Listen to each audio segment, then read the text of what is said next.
जनाब मध्य प्रदेश हज कमेटी के चेयरमैन जनाब हाजी इनायत हुसैन साहब,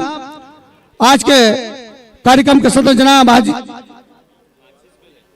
खालिद बेग साहब, सनावन नगर पालिका अध्यक्ष जनाब लाली शर्मा जी, लाली भैया, ये तीनों उठे और आज की कार्यक्रम की रोशन को क्षमा करें ताकि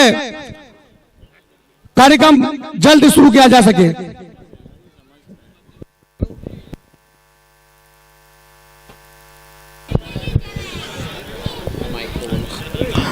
हमारे हाजी इनायत हुसैन साहब, नगर पालिका अध्यक्ष लाली शर्मा जी और अंजुमन सदस्य जनाब खालिद बेग साहब।